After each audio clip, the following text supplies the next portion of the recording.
ডিম কষা বানানোর জন্য আদা রসুন বেটে নিয়েছি, টমেটো, পেঁয়াজ, ধনেপাতা কুচিয়ে নিয়েছি, দুটো হাঁসের ডিম সেদ্ধ করে রেখেছি। ডিম দুটো গরম তেলের মধ্যে দিয়ে হালকা লাল করে ভেজে নিচ্ছি। ডিম ভাজা হয়ে গেছে, এবার একটা জায়গায় তুলে রাখছি। তারপর ওই তেলের মধ্যে পেঁয়াজ কুচানোগুলো দিয়ে দিলাম, দিয়ে একটু নাড়াচাড়া করে নিতে হবে। তারপর দিচ্ছি আদা রসুন বাটা, তারপর দিচ্ছি গোটা গরম মশলা আর দুটো কাঁচা লঙ্কা। তারপর একটু ভালো করে ভেজে নিতে হবে।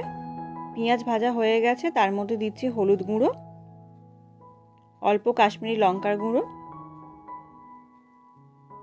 আর কেটে রাখা টমেটো কুচি দিয়ে এবার মশলাটাকে ভালো করে কষিয়ে নিতে হবে।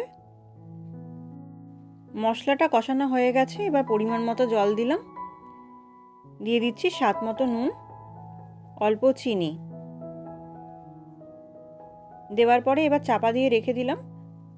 5 মিনিট পরে চাপাটা খুলে দুখানা ডিমকে দিয়ে দিলাম মশলার মধ্যে। এবার ভালো করে কষিয়ে নিতে হবে। এটা একটু গ্রেভি ছাড়াই হবে, কষা যেহেতু। দেখুন রেডি হয়ে গেছে ডিম কষা, ওপর থেকে ধনেপাতা ছড়িয়ে দিলাম।